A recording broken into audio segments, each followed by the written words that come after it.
Le damos gracias a Dios por este hermoso día que nos ha dado, domingo 29 de noviembre del 2020, último domingo de este mes, en que podemos estar creciendo, conociendo, acercándonos, buscando cada día más y más al Señor para aprender a amarle cada día más. Con todo nuestro corazón, con toda nuestra alma, con todas nuestras fuerzas, y demostrarle al Señor ese amor a través de nuestra obediencia y fidelidad a su voz, a sus mandamientos, a su palabra, porque en verdad, Señor, queremos que esta intención de nuestro corazón expresada a través de estas palabras, tú mires que es verdadera, que es real, y que en nuestro corazón está ese anhelo por ti, por tu palabra, por tu presencia, y por obedecer y guardar, Señor, tus mandamientos, para agradarte a ti, Señor, no agradando al mundo, no agradándonos a nosotros mismos, sino sabiendo, Señor, que es mejor agradarte a ti, Padre Santo, porque tú nos has dado todo y nos has dado la vida eterna. Y, Señor, nosotros queremos participar de tu santidad y de todas estas bendiciones que vienen a través, Señor, de la obediencia a tu palabra. Le damos gracias al Señor en este día, en el nombre de Jesús, y vamos a iniciar esta escuela de crecimiento espiritual, domingo 29 de noviembre del 2020, con el estudio del primer libro de los Reyes. Estudiamos el primer capítulo y complementamos con el final del primer libro de las Crónicas para mirar toda la parte final de la vida de David y la corregencia con su hijo Salomón. Y hoy vamos a estudiar el primer libro de los Reyes, capítulo 2, que ya habíamos leído desde la semana pasada, pero hoy ya lo vamos a poder estudiar a detalle. También complementamos con un poquito que nos faltó ahí de primero de Crónicas 29, los últimos versículos del 26 al 30, que están ligados con un poquito de información con respecto a la muerte de David. Entonces también los vamos a tomar, y vamos a también a tomar los dos salmos que les pedí que leyeran para seguir completando esta lectura de los salmos y el estudio de los salmos, que ya los estudiamos como libro por sí solo, pero seguimos tomándolos como lo hicimos en el primer libro y segundo libro de Samuel. Sobre todo seguimos tomando los salmos, y en esta ocasión leímos el 72 y el 127. Nuestro tema en esta ocasión es: si Jehová no edificare la casa. Yo creo que muchos han leído este salmo, y con eso vamos a empezar.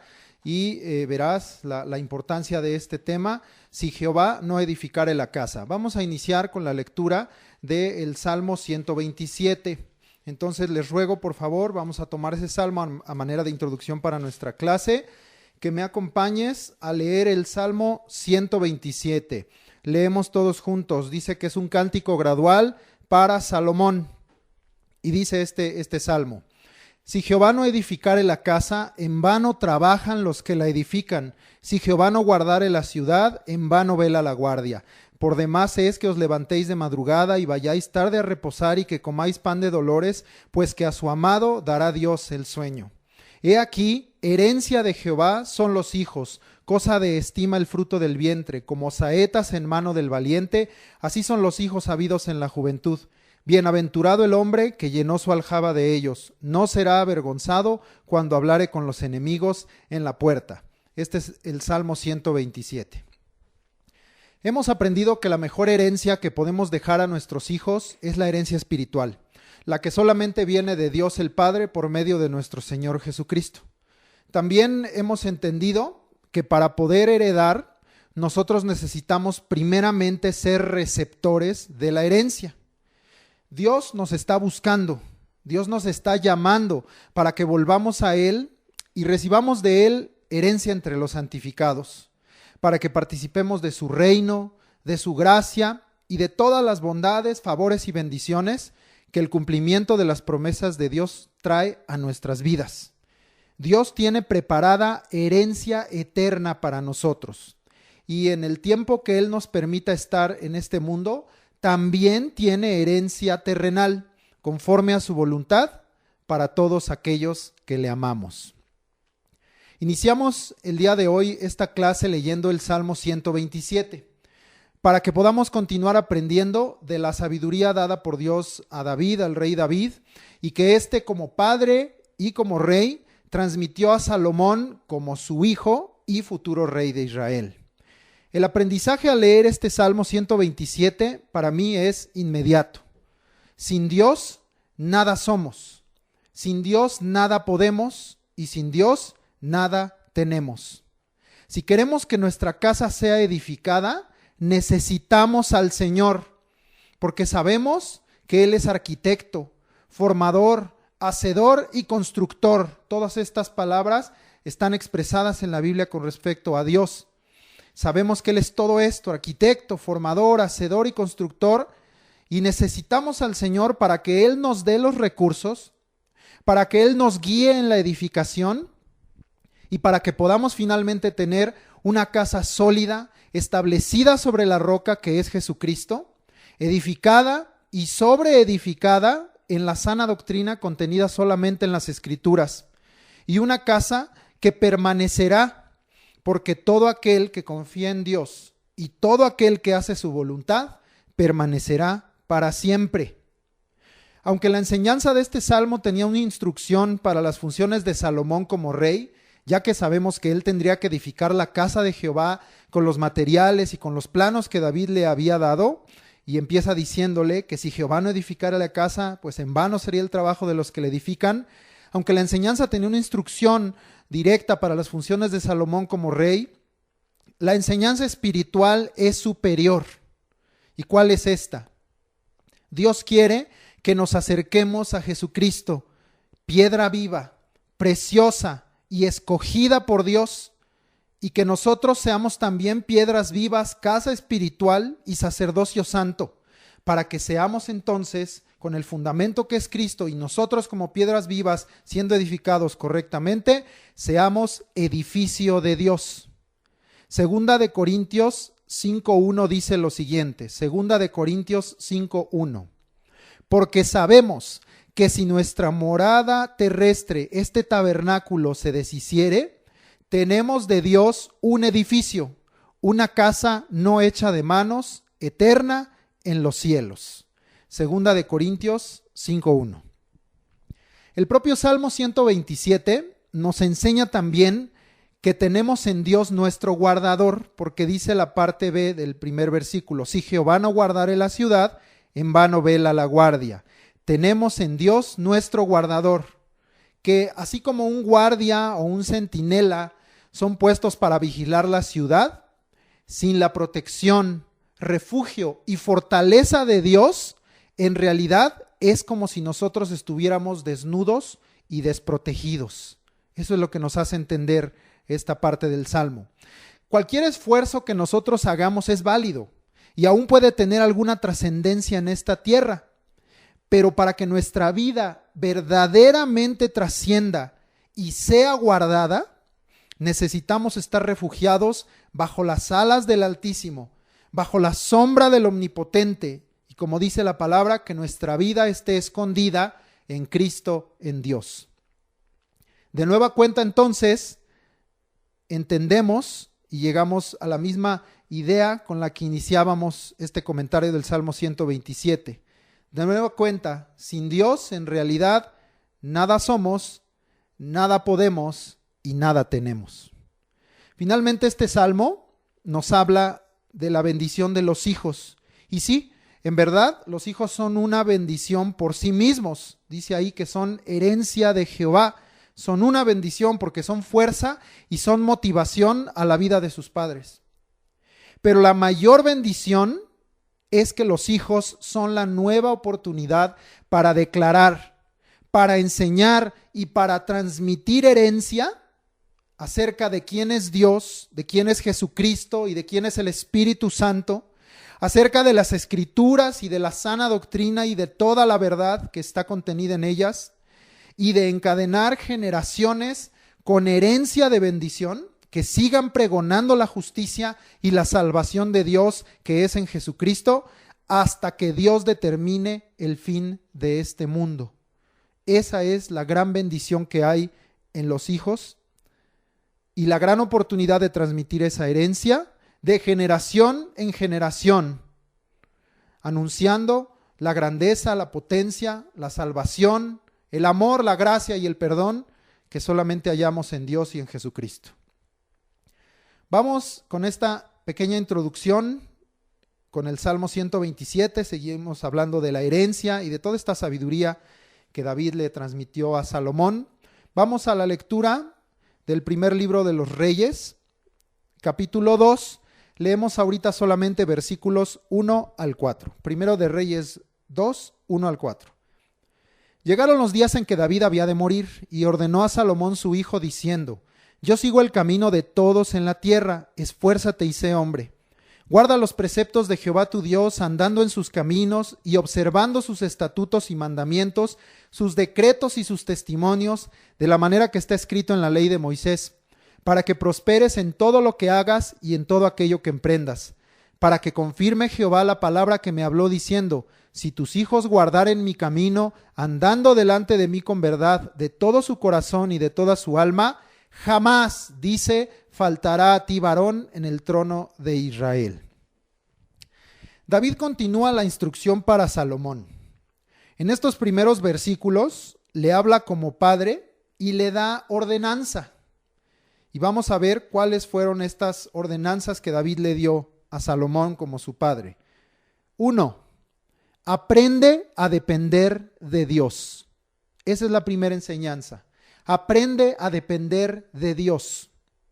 David estaba a punto de partir de esta tierra y él ya no estaría para aconsejar y para dar su sabiduría a su hijo. Salomón debía estar en una íntima relación con Dios, él en lo personal, para seguir recibiendo consejo y sabiduría, pues todo lo que David le había enseñado en realidad había sido derramado en su vida por el Señor. Dios es la fuente de toda sabiduría, de toda inteligencia y de todo consejo, y de su boca vienen. Lo primero que David le quería enseñar a Salomón es: aprende a depender de Dios y no de mí. Segundo, David impulsa de nueva cuenta a Salomón al esfuerzo y a la valentía. Una vez más, como lo ha hecho en lo que leímos en Crónicas y en el capítulo anterior, David impulsa a Salomón al esfuerzo y a la valentía. La propia vida está llena de retos, y el desafío puesto delante de Salomón como rey y como constructor no era un desafío fácil. Sin embargo, el mayor desafío para Salomón y para todos nosotros es permanecer fieles a Dios y firmes en nuestra relación con Él. Todo lo demás queda en segundo término en comparación. Por eso es que David estaba impulsando y diciéndole: sé esforzado y sé valiente. Sí, porque tienes que cumplir una misión. Sí, porque tienes que edificar casa. Sí, porque tienes que ejercer ahora el reinado tú. Sé sabio, esfuérzate, sé valiente. Pero sobre todo, tu mayor desafío, Salomón, y el mayor desafío para cada uno de nosotros: permanece fiel a Dios y permanece firme en tu relación y en tu comunión con Él. Si eso está en su lugar correcto, las demás cosas también se van a acomodar en el lugar correcto. Tercera enseñanza que le da David, y esta es muy, muy importante y vamos a desglosar muchas cosas. Guarda, anda y observa. Les repito estos tres conceptos que David le transmitió a Salomón. Guarda, anda y observa. David le da 3 órdenes de lo que debemos hacer delante de Dios con respecto a sus mandamientos. Los voy a decir cada uno. El primero, guarda. Guárdalos como el tesoro más hermoso y valioso en tu corazón. Guarda. Segundo, le dijo: anda. Anda en ellos. Los mandamientos de Dios son el camino de Dios. Esto habla de ponerlos por obra y de practicarlos, ya no solamente de guardarlos en el corazón. Anda. Lo tercero que David le dijo, la tercera orden que le dio es: observa. Es decir, siempre tenemos más que aprender, tesoros aún por conocer y guardar en nuestro corazón, y tenemos camino aún por recorrer. A lo largo de toda la vida del siervo de Dios, debemos estar atentos, observando y oyendo los estatutos, los mandamientos, los decretos y los testimonios de Dios, como dice aquí, para seguir entendiendo su voluntad. Guarda, pero también anda, pero también observa. Yo quiero que distingamos, ahorita yo al final mencioné lo que está escrito en estos pasajes, que le dijo que observara los estatutos, los mandamientos, los decretos y los testimonios de Dios. Y sabemos, al estudiar el Salmo 119, que todo ello es una manera de hablar de la palabra de Dios. Pero cada uno de estos términos tiene sus características y yo quiero que las entendamos. Vamos a distinguir algunas facetas de la palabra de Dios. Todo esto es la palabra, pero tiene facetas. Te los voy a definir cada uno. Los estatutos. Los estatutos son las reglas y normas promulgadas por Dios desde el principio. Te repito esta idea. Los estatutos son las reglas y normas promulgadas por Dios desde el principio. Cosas que Dios estableció desde el principio hasta el fin, desde la eternidad hasta la eternidad, y que no van a cambiar. Esos son los estatutos. Repito por tercera vez, reglas y normas promulgadas por Dios desde el principio. Ahora vamos a distinguir qué son los mandamientos. Los mandamientos son las órdenes divinas que deben ser cumplidas.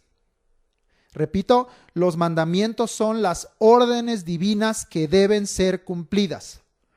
Dios, desde que creó al hombre, estableció mandamientos, aún con Adán y Eva en el huerto del Edén, y después con Moisés estableció mandamientos, y aún en el pacto de gracia tenemos mandamientos de parte de Dios.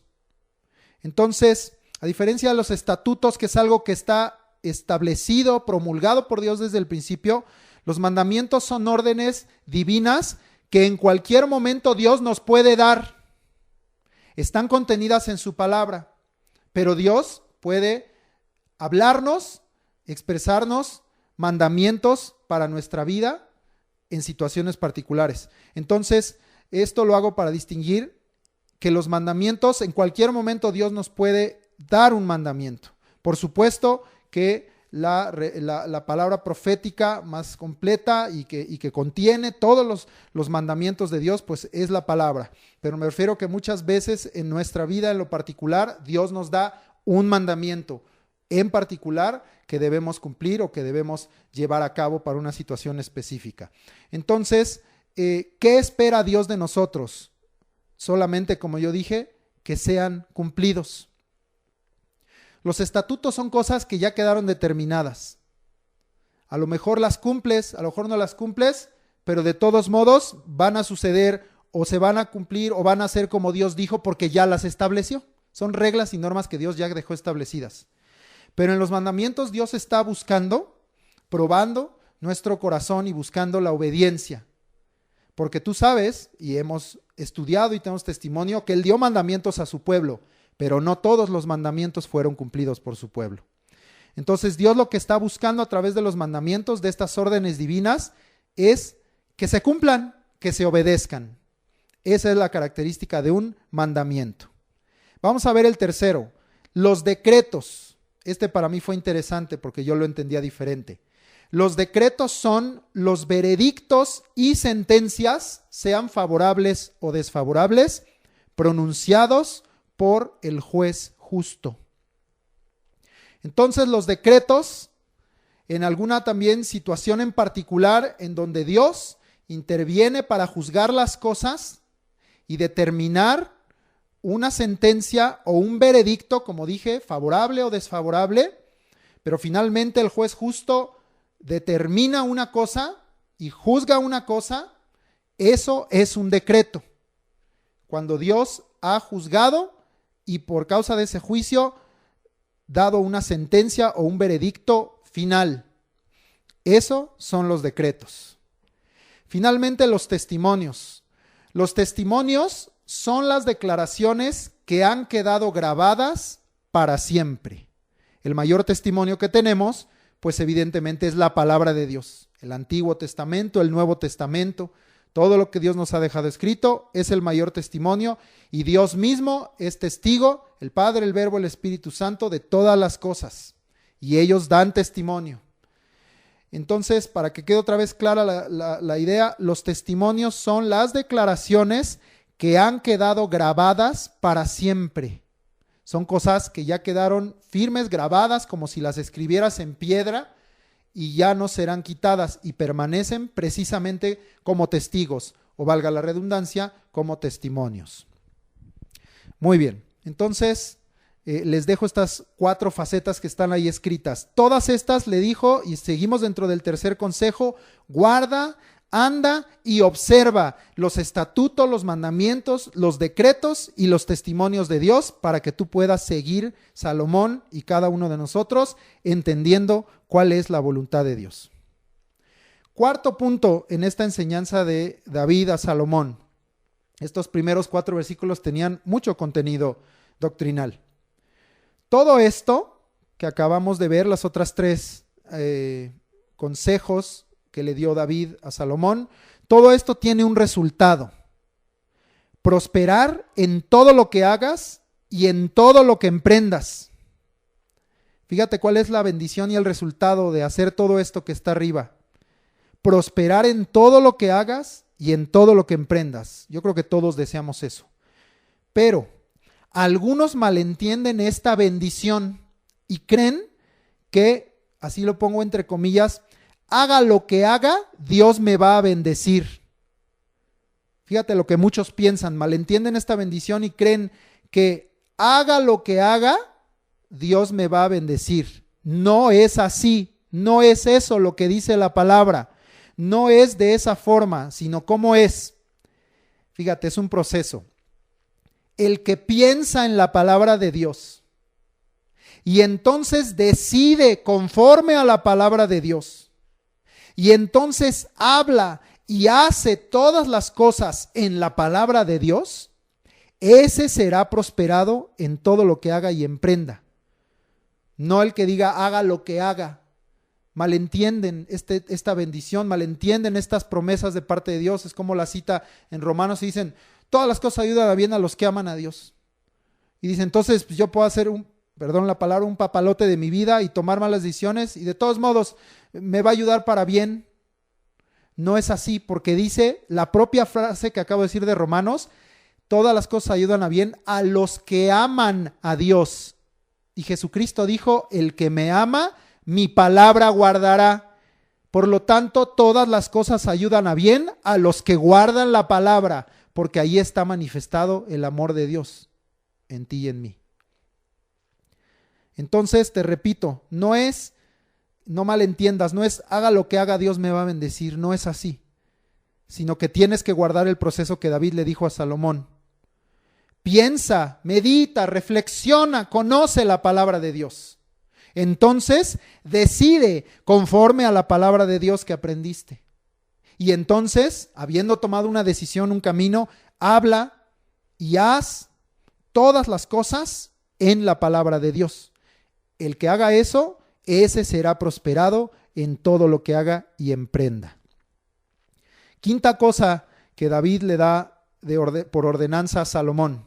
David le dio ordenanza a Salomón de cumplir todas estas cosas, pero fíjate bien, no para que se hiciera la voluntad de David, sino para que se cumpliera la voluntad de Dios con respecto a Salomón y a toda la casa, el trono y el reino de David, de acuerdo al pacto que Dios había hecho con él, con David.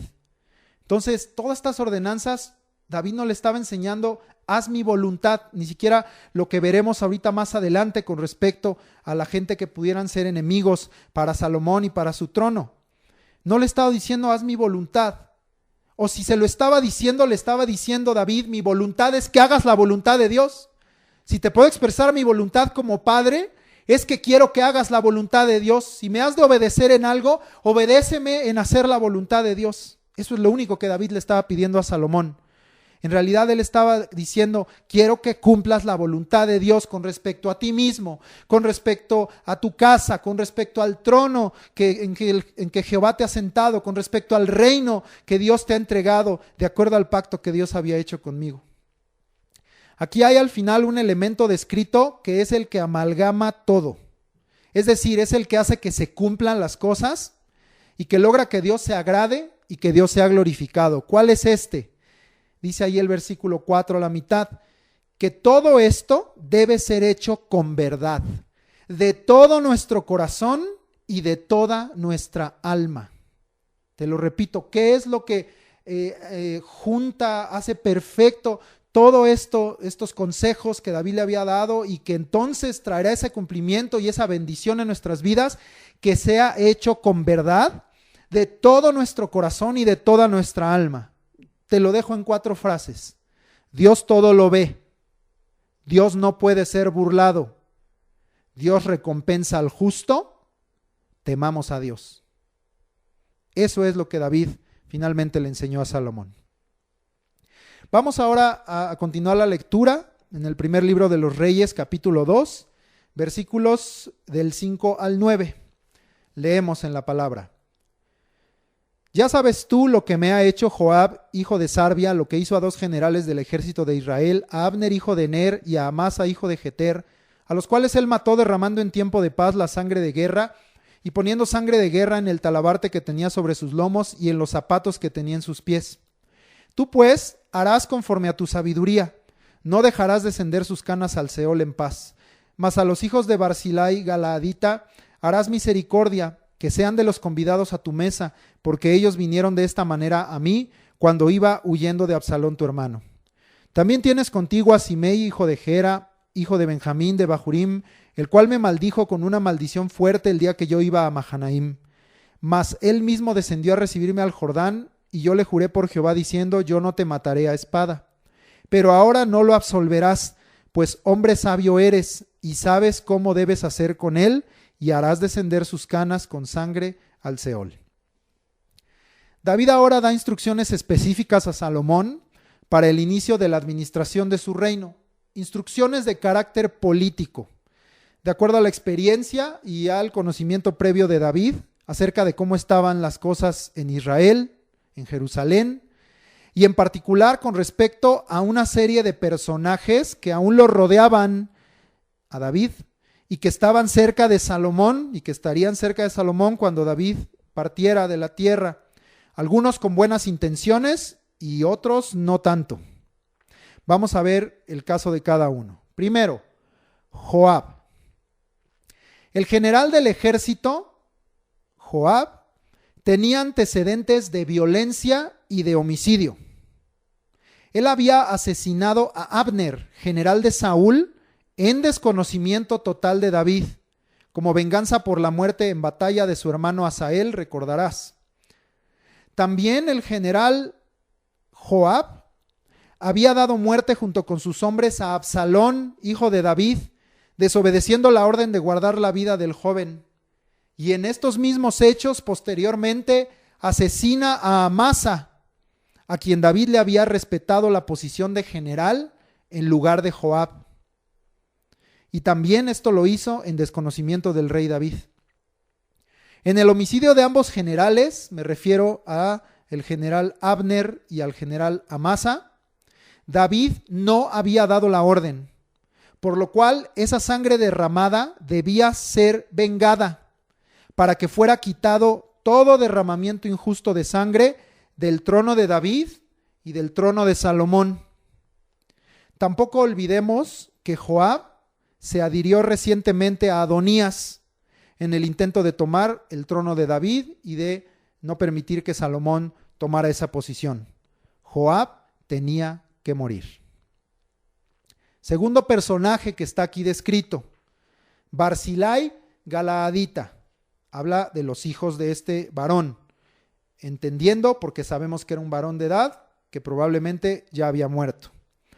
Barzillai Galaadita había hecho misericordia con David. Todo esto ya lo estudiamos. Había hecho misericordia con los valientes y con el pueblo que le seguía al huir de Jerusalén, recordarás, hacia el oriente, hacia la ciudad de Mahanaim, por causa de Absalón. David había hecho de este anciano, Barzillai, uno de sus amigos, queriendo aún llevarlo a vivir a Jerusalén, aunque Barzillai decidió quedarse a morir en su tierra y le dejó uno de sus siervos allá a David para honrarlo. Ahora David le da instrucción a Salomón de hacer misericordia con los hijos de Barzillai, en pago por lo que éste había hecho por él. Claro, la palabra dice, Bienaventurados los misericordiosos, porque ellos alcanzarán misericordia. O de otra manera lo dice el apóstol Pablo, lo que sembramos, eso también cosechamos. Es muy diferente la cosecha de muerte de Joab a la cosecha de bendición y misericordia de los hijos de Barzilai. Muy diferente. Tercer personaje que está aquí descrito, Simei.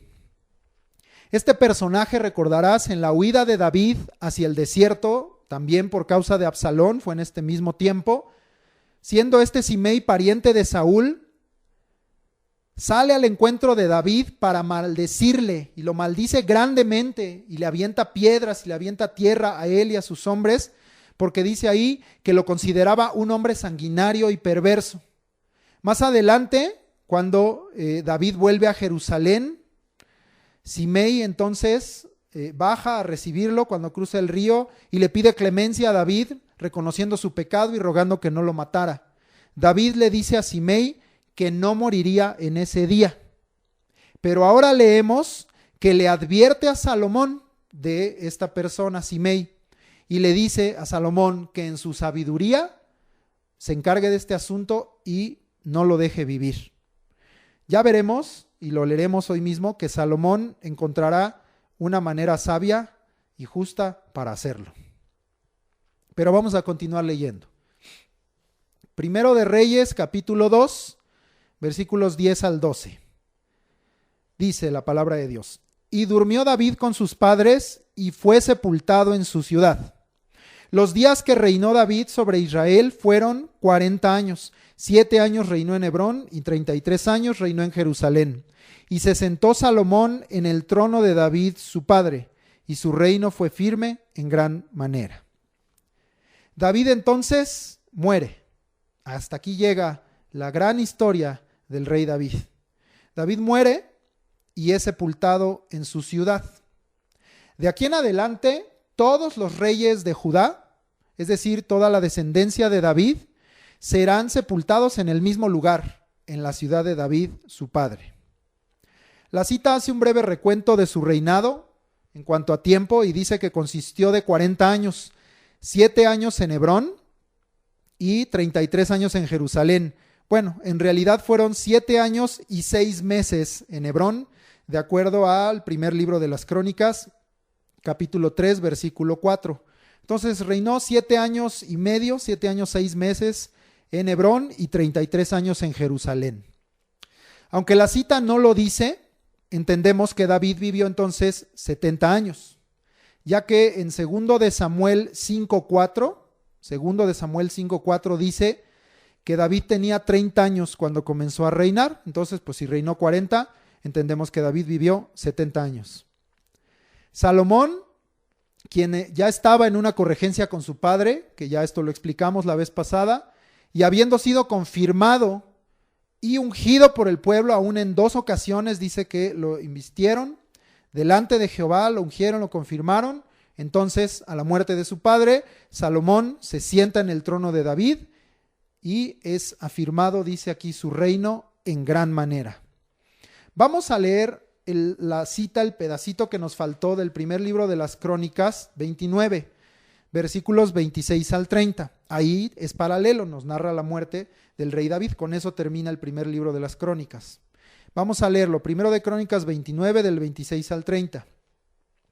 Así reinó David, hijo de Isaí, sobre todo Israel. El tiempo que reinó sobre Israel fue 40 años. 7 años reinó en Hebrón y 33 reinó en Jerusalén.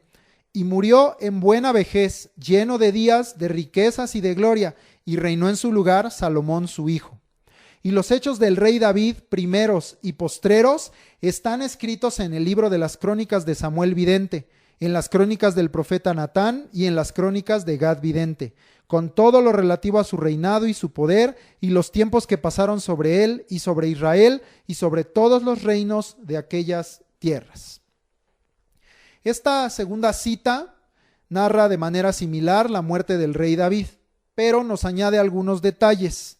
Dice allí que David murió en buena vejez, lleno de días, de riquezas y de gloria.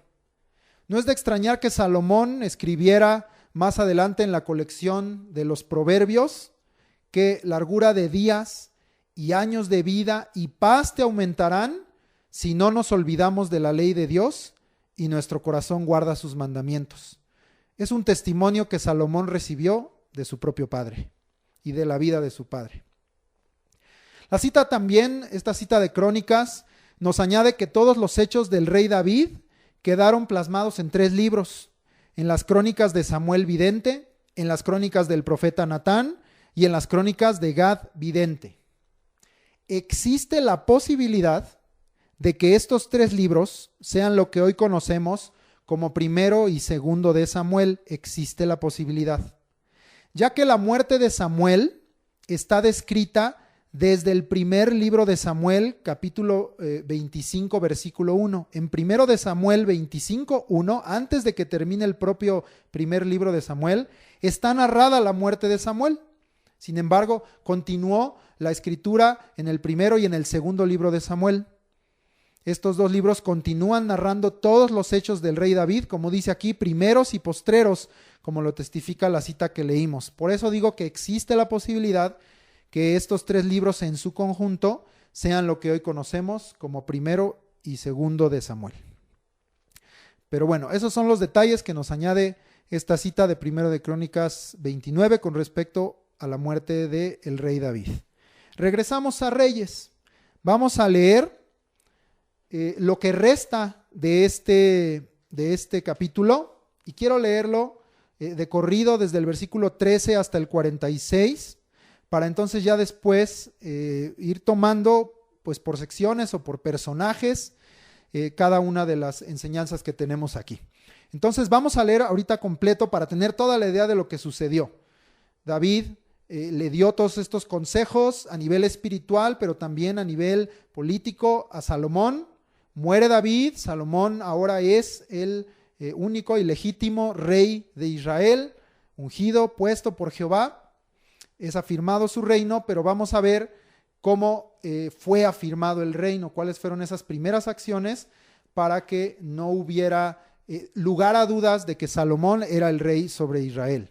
Entonces leemos primero de Reyes 2 del 13 al 46.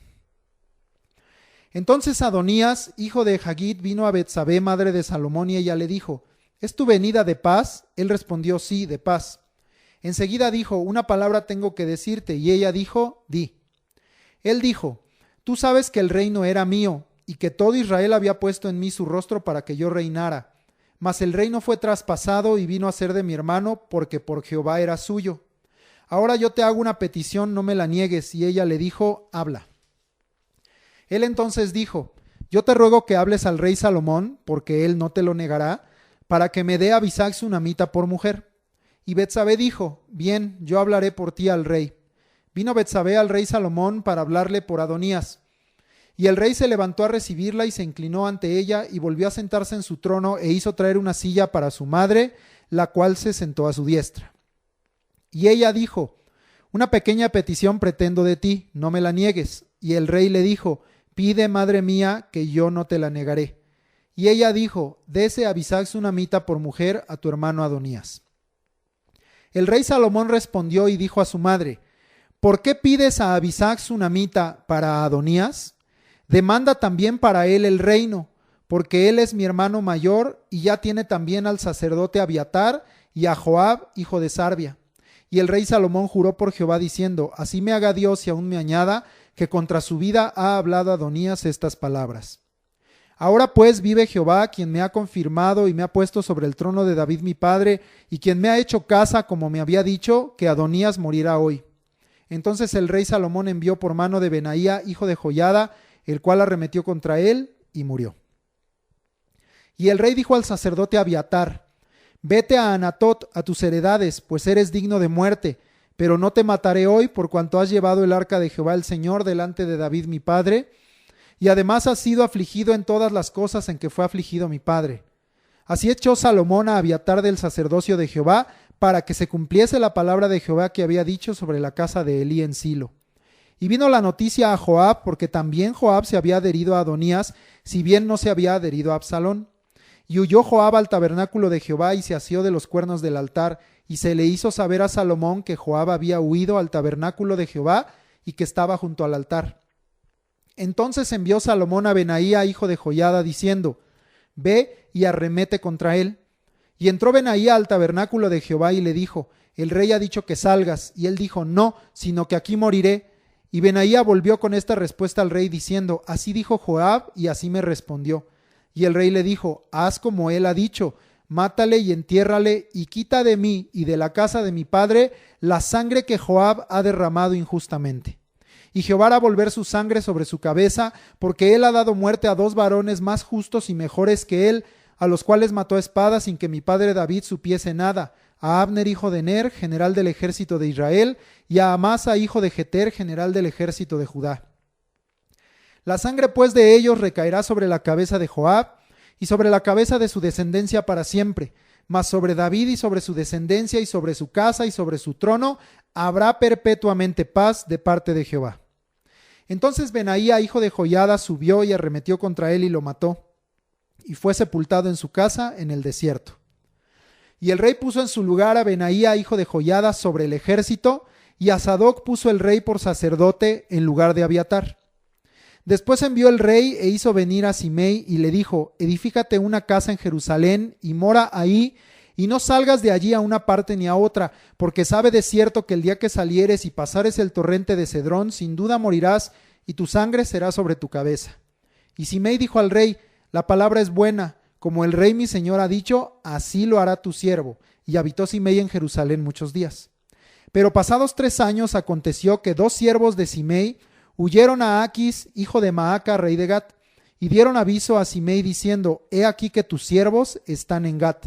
Entonces Simei se levantó y ensilló su asno y fue a Aquis en Gat para buscar a sus siervos. Fue pues Simei y trajo sus siervos de Gat. Luego fue dicho a Salomón que Simei había ido de Jerusalén hasta Gat y que había vuelto.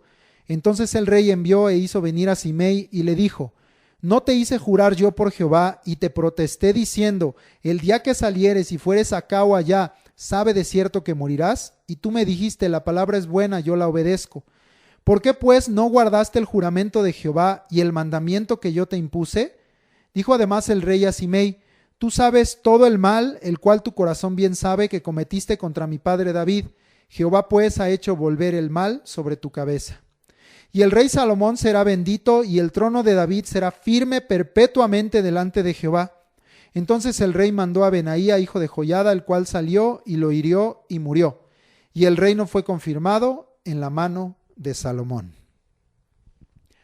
Salomón, rey de Israel, comienza su reinado obedeciendo las órdenes que David su padre le había dado con respecto a la gente que podría traer mal a su trono y aún a su propia vida.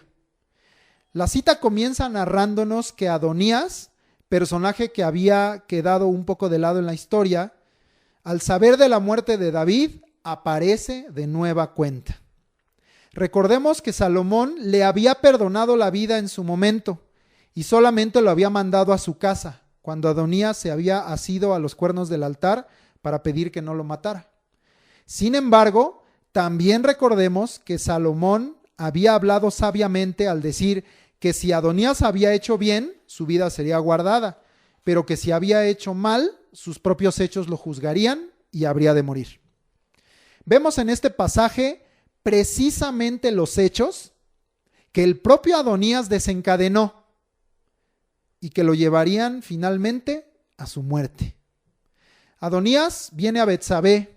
Esto es ya lo que leímos. Adonías viene a Betsabé, madre del rey Salomón, para expresarle, fíjate nada más, que el reino era suyo y que todo Israel había puesto sus ojos en él para reinar. Y que aunque Jehová había determinado que el reino fuera de su hermano Salomón, el reino había sido traspasado.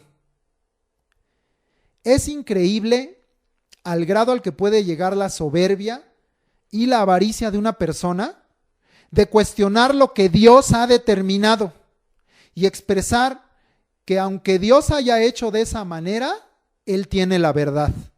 En este caso, Adonías así lo hizo al decir que el reino era suyo, como diciendo que Dios se equivocó. Qué terrible actitud. Ojalá nunca caigamos en pensar que lo que Dios ha dado o lo que Dios ha determinado no es lo correcto. Estas son palabras violentas contra Dios. Es deshonrar su palabra, es deshonrar su gran nombre, porque es como decir que Dios no lo sabe todo.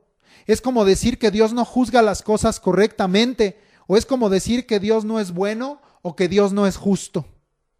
Yo te voy a leer unas citas. Dice la palabra de Dios en el Salmo 18:30, y es un salmo que escribió David. En cuanto a Dios, perfecto es su camino, y acrisolada la palabra de Jehová. Esto escribió David en el Salmo 18:30.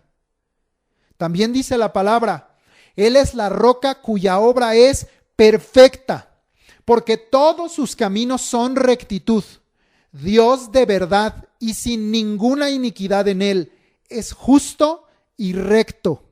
La corrupción no es suya, de sus hijos es la mancha, generación torcida y perversa. ¿Así pagáis a Jehová, pueblo loco e ignorante? Esto es lo que le reveló el Espíritu a Moisés en Deuteronomio 32, del 4 al 6. Deuteronomio 32, 4 al 6. Pero también Jehová mismo le respondió a Job, y esta cita está en Job 42. Es Dios mismo el que dio esta respuesta. ¿Es sabiduría contender con el omnipotente? El que disputa con Dios, responda a esto. Te dejo esas 3 citas, porque ojalá nunca caigamos en pensar que lo que Dios ha dado determinado no es correcto. Y no levantemos este tipo de palabras violentas, ni siquiera este tipo de pensamientos que deshonran a Dios, su palabra y su nombre. Y reconozcamos que Dios es perfecto, que Dios es recto, es verdadero, es justo. No hay iniquidad en Él, no hay corrupción en Él. Los que estamos torcidos, perversos, locos e ignorantes muchas veces somos nosotros. Y si queremos disputar y contender, ten claro que enfrente está el omnipotente, el todopoderoso. Que esas sean las palabras que se graben en nuestra mente y en nuestro corazón, y no tengamos el pensamiento de Adonías. Adonías le habla a Betsabé que se acerque a Salomón para pedirle que le entregue por mujer a Abisag sunamita. ¿Te acuerdas que yo desde el principio de la clase pasada te dije ponle atención a este personaje? Es aquella mujer virgen que había quedado en servicio exclusivo para el rey David. Betsabé accede y se presenta delante del rey Salomón, quien, dice la palabra, la honra y la sienta a su lado.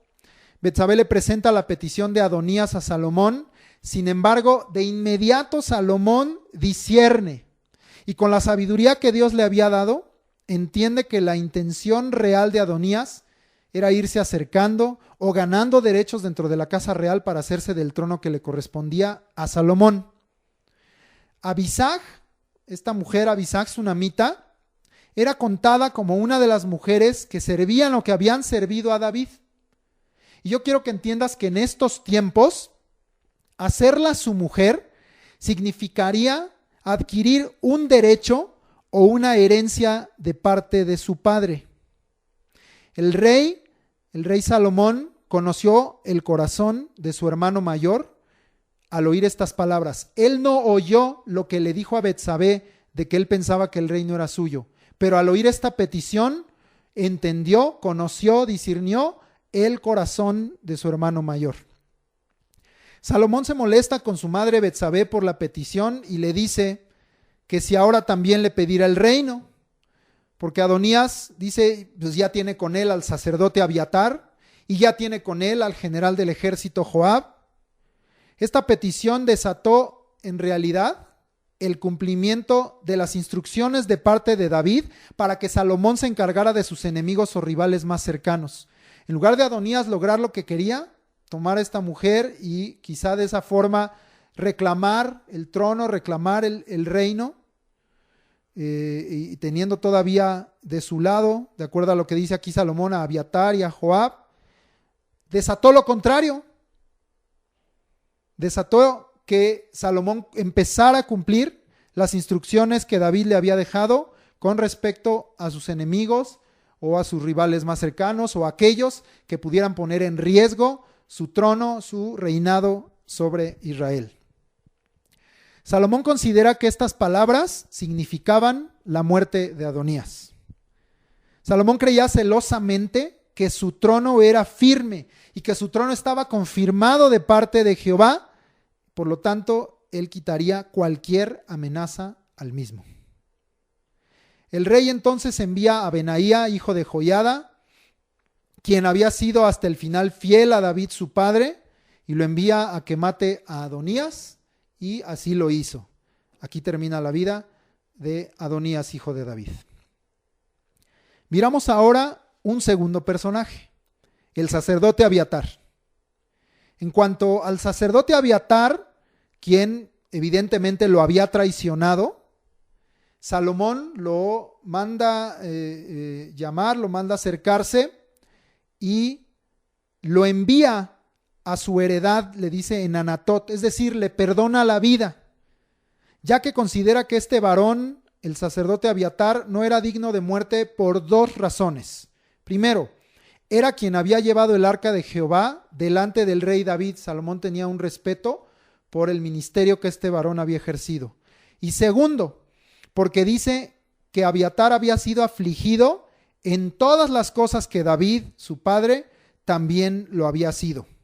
Recordemos que Abiatar estuvo con David desde el principio, en el desierto huyendo de Saúl, en las cuevas, en peligro de muerte, y que el sacerdote Abiatar había estado con David a lo largo de todo su reinado, en todas las guerras con pueblos de fuera, en todos los conflictos internos. Abiatar había estado allí con David.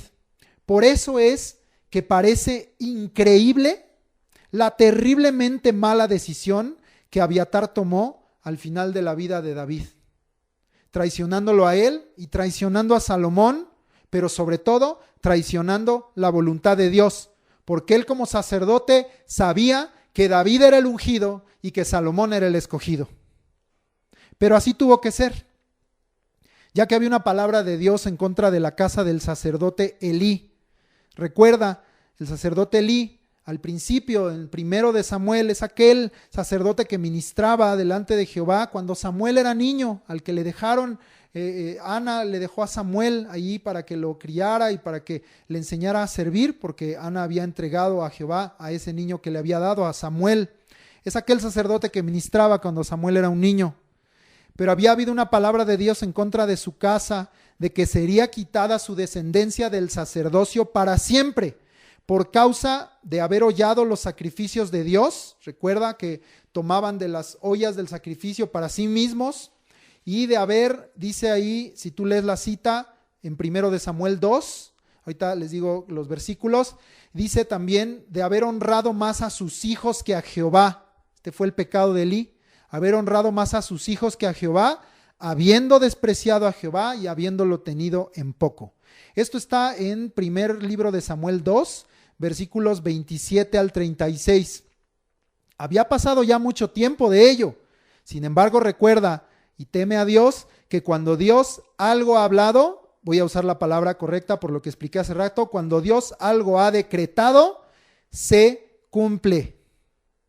Entonces, este es el cumplimiento de esa palabra contra Elí, contra su casa y contra su descendencia, de que ellos, aunque eran descendientes, eran levitas, eran descendientes de Aarón, iban a ser quitados del sacerdocio para siempre. Y aquí se cumplió. Este sacerdote Abiatar era el último descendiente de Elí, y ya no hubo más descendientes de esta casa de Elí que ministraran delante de Jehová. Eso fue lo que sucedió con Abiatar. Vamos ahora con el tercer personaje, Joab. Dice aquí la palabra, el texto que leímos, que Joab escucha las noticias. ¿Cuáles eran estas noticias? Adonías ha muerto y el sacerdote Abiatar ha sido quitado del sacerdocio. Entonces Joab decide tomar la misma decisión que había tomado Adonías antes. Corre al tabernáculo de Jehová para asirse de los cuernos del altar. Ya sabemos, como una manera de intentar salvar su vida. Se le hace saber este hecho a Salomón, quien envía a Benaía, hijo de Joiada, a matarlo. Joab no se quiere salir del tabernáculo, sino que dice que si iba a morir, pues que allí muriera. Benaía le lleva esta información al rey Salomón, y el rey determina que allí mismo, como él había dicho, allí mismo se le matara y que lo enterraran, con el propósito de que fuera quitada de la casa de David su padre y del trono de Salomón la sangre que Joab había derramado injustamente, y que en el reino de Salomón hubiera paz de Jehová perpetuamente. Salomón declara que la sangre que Joab derramó sería devuelta por Jehová sobre su cabeza, y no estaría esa sangre sobre el trono de David. El rey hizo todas estas declaraciones no solamente como instrucciones a Benaía, sino que las hizo delante de Dios.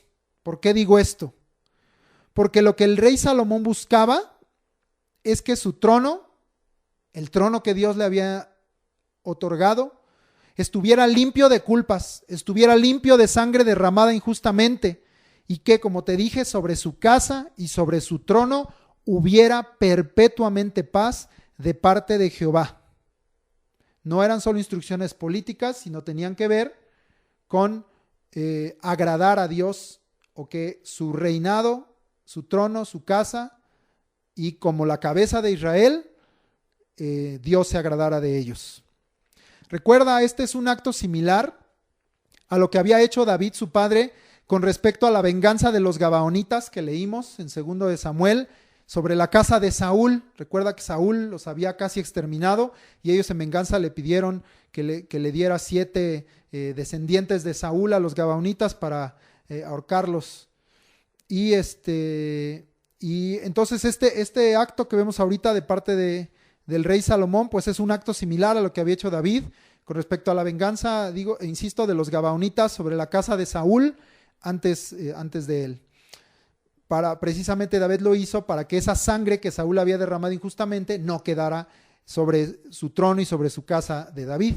Ahora Salomón estaba haciendo lo mismo con respecto a la maldad que había hecho Joab, porque ya habíamos visto y está aquí descrito que él había matado a Abner, general de todo Israel, con Saúl, y a Amasa, general, dice, del ejército de Judá, porque había sido Absalón quien lo había puesto por general y después David había respetado esta posición.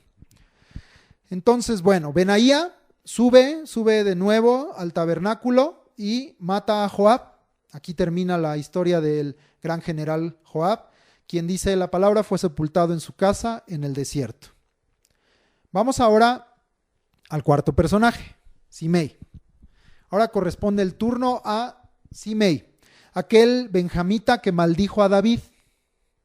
Sabemos que David le había jurado en ese día que no moriría, pero también sabemos que le había dado a conocer a Salomón este juramento. Y también sabemos que David le aconsejó que en sabiduría Salomón encontrara la forma de deshacerse de este personaje. Y Salomón así lo hizo. Esto es lo que está aquí narrado. El rey le da instrucción a Simei de que se haga una casa en Jerusalén, pero le añade una instrucción real, es decir, una instrucción dada por el rey, de que si él salía de Jerusalén y pasaba más allá del torrente de Cedrón, por esa desobediencia al rey, y además que era un juramento delante de Jehová, por esa desobediencia moriría. Es decir, ¿de quién dependía que viviera o que muriera? Del propio Simei. Simei declara que la palabra del rey Salomón es buena y que él la obedecería. Dice aquí que transcurre un periodo de 3 años y se nos narra que 2 siervos de Simei huyen a Gat, van con el rey Aquis a territorio filisteo, y Simei se levanta para buscarlos, rompiendo la orden de no salir de Jerusalén. Simei regresa con sus siervos de Gat, de territorio filisteo, y les dado a conocer este hecho al rey Salomón. Salomón lo hace venir a su presencia y le dice a Simei que él había roto el juramento que habían hecho delante de Jehová y además había fallado a la obediencia al mandamiento del rey y que por esta razón tenía que morir. Simei cavó su propia tumba. Pero además Salomón le declara todo el mal que Simei había hecho con David su padre y le dice que Jehová había finalmente vuelto su propio mal sobre su cabeza, ya que Simei había maldecido a David, considerando, recuerda, según Simei, que David había usurpado el reino a Saúl y además había celebrado el hecho de que ahora su hijo Absalón se lo estuviera quitando a él. Pero sabemos que ambos hechos, ninguno de ellos es cierto. Saúl fue desechado por Dios. David fue escogido por el Señor. David no fue el que quitó a Saúl. Entonces, eso que pensaba Simei y esa maldición que él profirió era mentira. El otro hecho, que también sabemos que no es cierto, es que Absalón nunca fue llamado por Dios para reinar. Las dos cosas que usó Simei para maldecir a David y para burlarse de él y declarar que era un hombre perverso y sanguinario, ninguna de las dos fueron verdad, ninguna de las dos fueron justas. Salomón le está recordando esto, no como un resentimiento o como un acto de venganza, sino porque Simei había maldecido a David, a su trono y a su descendencia. Y ahora Salomón le estaba manifestando lo equivocado que había estado Simei y haciéndole ver que Dios estaba haciendo todo lo contrario. Y la casa de David y su descendencia y su trono eran firmes y estaban bendecidos. Muy bien.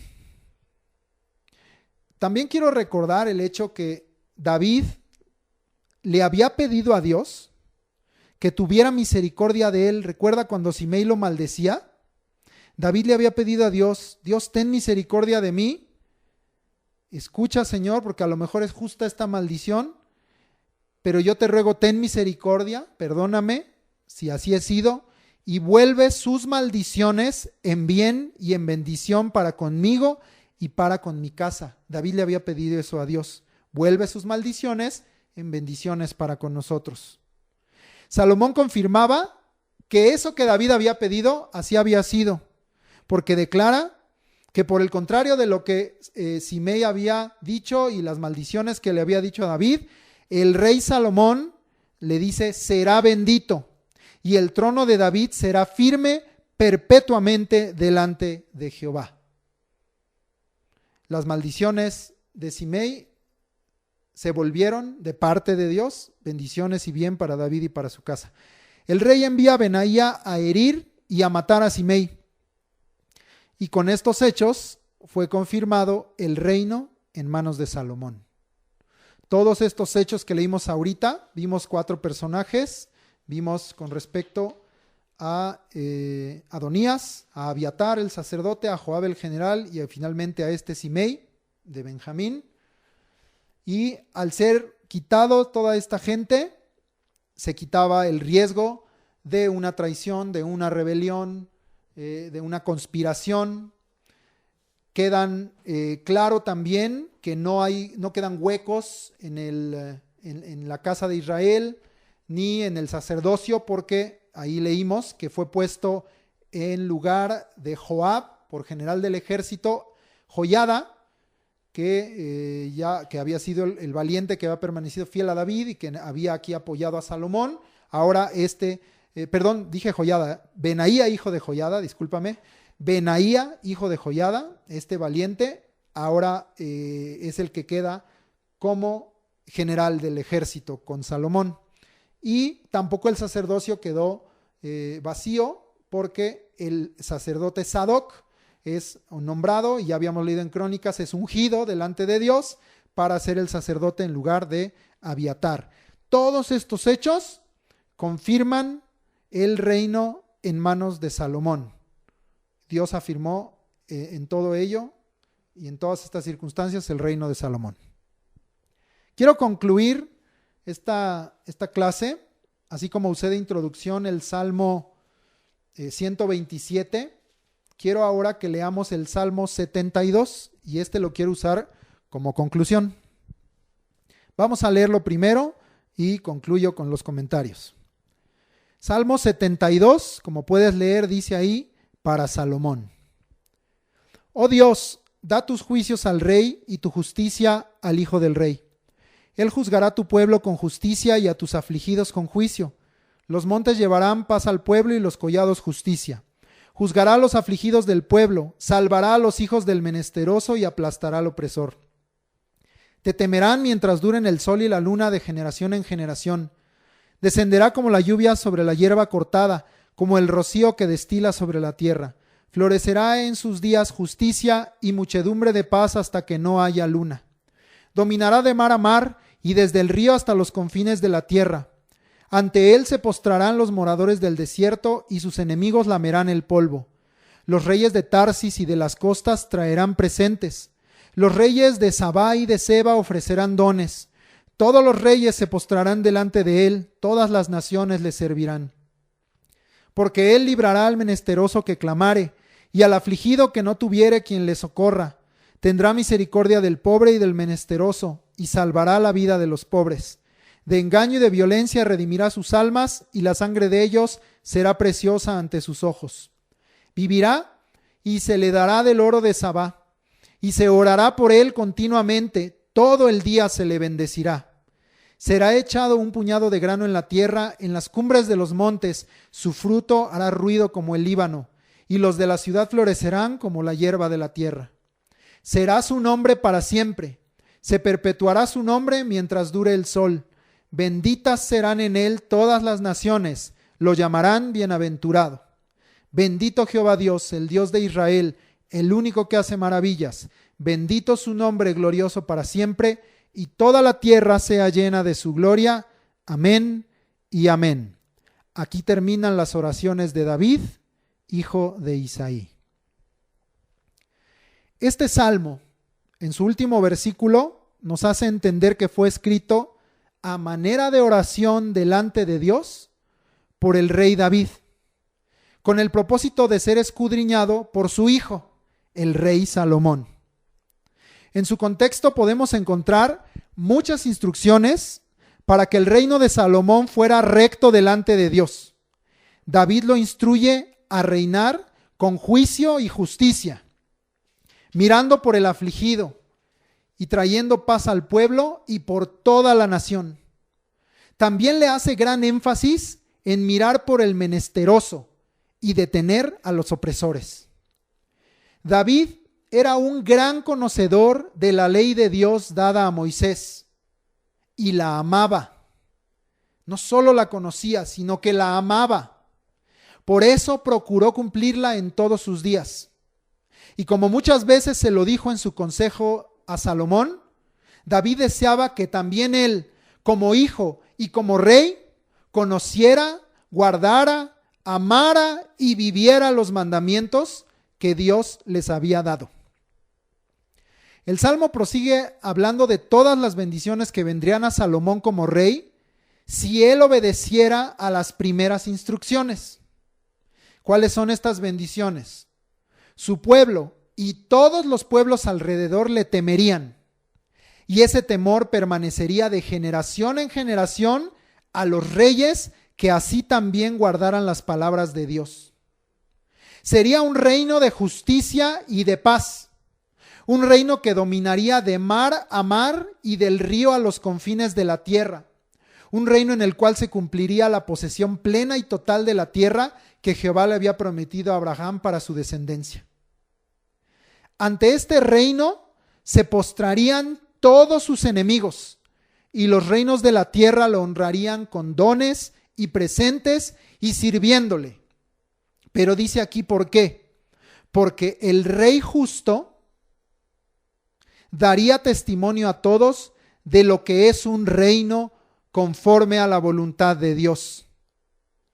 Uno que libra al menesteroso que clama y al afligido que no tiene quien le socorra. Un reino que tendrá misericordia del pobre y del menesteroso.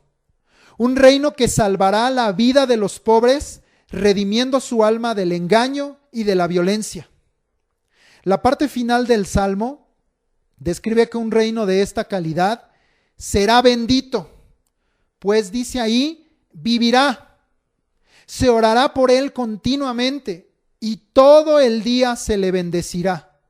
También dice que fructificará en todo lugar donde sea puesta su semilla, sea en el monte, sea en el campo, sea en la ciudad, fructificará, y su nombre será para siempre.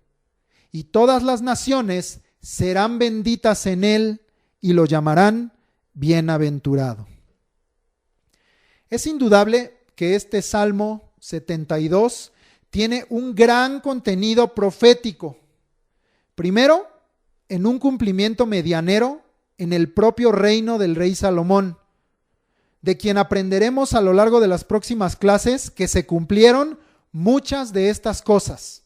El reino de Salomón fue un reino lleno de paz, y en el propio Salomón esto se manifestó, porque el libro de Samuel dice que su mamá lo llamó Jedidías, amado de Jah. Eso significa Jedidías, Jedidá, amado de Jah, amado de Jehová.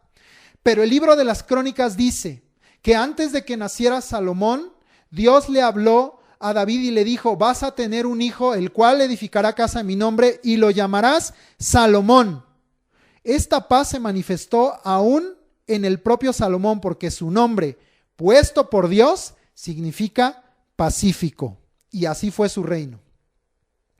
También veremos en las próximas clases que se cumplió, como está aquí escrito en este salmo, que él aprendió a juzgar con justicia.